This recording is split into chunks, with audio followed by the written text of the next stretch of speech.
Oke, kali ini berita terbaru dari tim Persekat Tegal dan Persipapati yang telah melaksanakan uji coba pada hari ini, tepatnya tanggal 30 Juli tahun 2023. Ya, Persekat Tegal harus mengakui keunggulan dari tamunya yaitu Persipapati dengan skor akhir 1-2 untuk kemenangan tim tamu ya. Sempat imbang di babak pertama, namun akhirnya Persipapati berhasil menjaringkan satu gol lagi ke gawang dari kesebelasan Persekat Tegal ya, yang dijaga oleh Raffi Murdianto. Nah, ini merupakan skor yang menurut saya yang mungkin bisa dibilang nggak bisa diprediksi ya sebelumnya, karena kita tahu pertandingan-pertandingan sebelumnya Persekat Tegal hampir selalu memenangkan pertandingan melawan Persipapati bahkan dengan skor yang cukup telak ya. Dulu di Liga 3 tepatnya ya, tahun 2018 bertanding di Stadion Trisanja, Persekat Tegal berhasil mengalahkan Persipapati bahkan dengan skor yang cukup epic yaitu 5-0 ya, tanpa kebobolan ya. Kemudian di Joyokusumo bermain di Pati, Persekat Tegal juga berhasil memenangkan pertandingan dengan skor yang cukup menjanjikan yaitu 1-4 untuk kemenangan Persekat.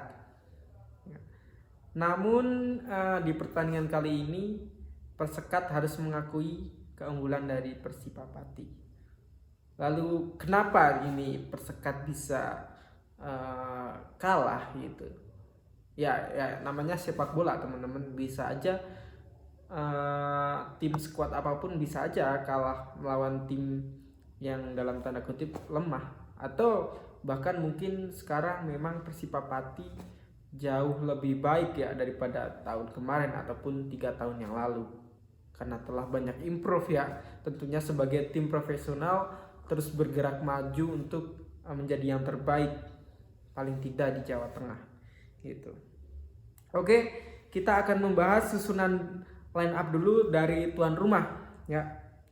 Di penjaga gawang ada Raffi Murdianto dari Persekat, kemudian ada Valentino, kemudian ada Owen, kemudian ada Sumarna, ada Vivide ya, Sukasa, ini pemain dari Jepang ya teman-teman. Kemudian ada Emre Tuan, kemudian ada Zidane, kemudian ada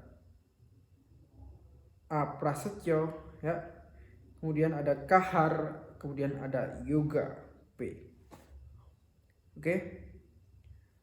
Dan kemudian dari tim tamu teman-teman, oke, dari tim tamu ya, dari Persipapati kita akan bacakan nih pemain-pemain dari Persipapati.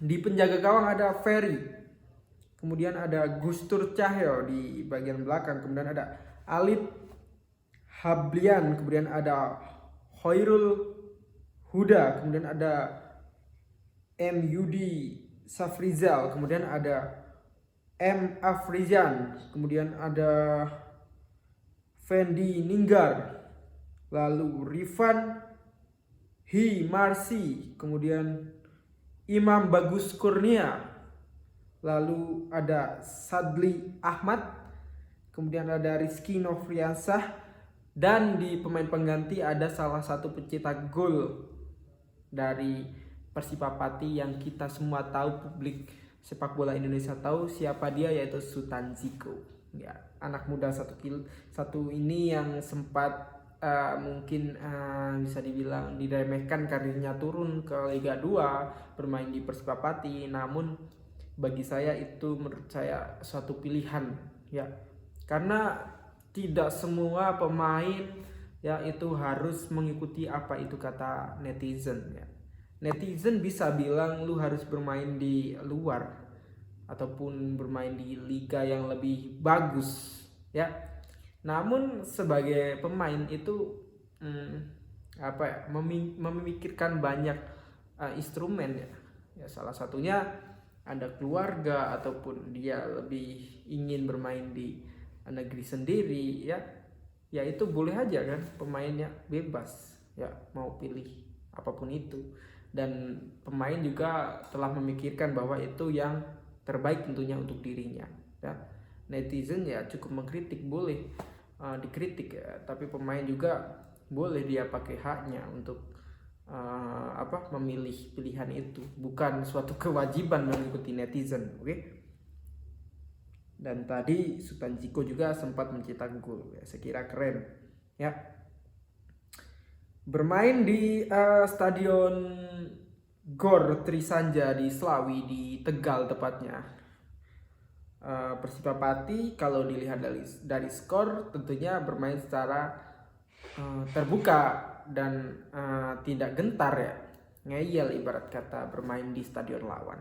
Karena biasanya bermain di stadion lawan itu lebih baik, bukan lebih baik, kebanyakan kalah ya. Namun di era ini bukan yang seperti itu, karena taktik menurut saya itu sangat-sangat berperan. Karena kalau dulu memang bermain di tuan rumah itu banyak teror ya, menjadikan tim tamu itu kalah. Seperti contoh itu, baik itu dari supporter ataupun dulu mungkin masih banyak pengaturan skor ya, tuan rumah harus menang. Namun di era kali ini saya kira bertahap Liga Indonesia ini bergerak satu langkah ataupun dua langkah lebih maju ya, untuk menjadikan liga ini menjadi liga yang terbaik lah paling enggak di Asia Tenggara gitu. Dan Liga 2 ini sangat menarik, nanti kita akan selalu bahas di channel ini, teman-teman boleh subscribe ya. Oke. Sayangnya dari pertandingan yang tadi itu memang nggak ada live streaming, jadi saya sebagai fans ataupun penggemar sepak bola, pengamat sepak bola terutama di Liga 2 dan Liga 3 ya, ini nggak bisa menonton secara live ya, secara langsung di HP saya ataupun laptop, di TV nggak bisa. Kalau untuk langsung ke Tegal ya, saya kira itu membutuhkan akomodasi yang banyak dan waktu ya, terutama itu karena cukup jauh jarak dari sini itu untuk ke Tegal ya. Memang kalau saya banyak waktu ataupun jam kerja sedikit, saya ingin tuh, saya mau untuk tour ya ibarat kata. Nah nanti kalau udah banyak subscriber ya, mungkin nanti bisa bantu ya buat akomodasi channel ini, buat keliling ya, terutama di deket-deket aja dulu di Jateng ya. Ada banyak tim kan, seperti ada Persija ya, nanti kita akan ke Gelora Bumi Kartini, kemudian ada Cilacap, kemudian ada Persekat itu sendiri, kemudian ada Persipapati di Joyokusumo ya, kemudian ada masih banyak lagi tim-tim yang ada di Liga 3 ya, seperti ada PPSM Magelang yang sangat fanatik saya kira supporternya, kemudian ada Persitema Temanggung, kemudian ya masih banyak lainnya. Nanti teman-teman boleh absen di sini, nanti kita akan ketemu sama teman-teman di stadion ya. Boleh nanti saya review juga tim dari teman-teman. Oke. Jadi menurut saya transfer pemain dari Persekat ini boleh dibilang belum berhasil ya. Ya ini belum telat saya kira. Namun sebenarnya Persekat ini salah satu tim yang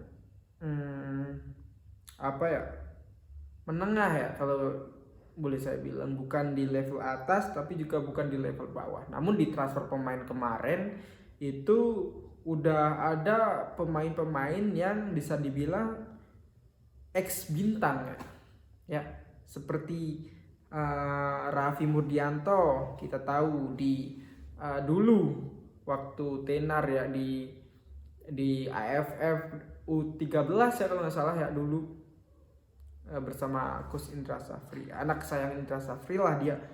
Itu menjadi salah satu kiper terbaik saya kira, Raffi Burdianto.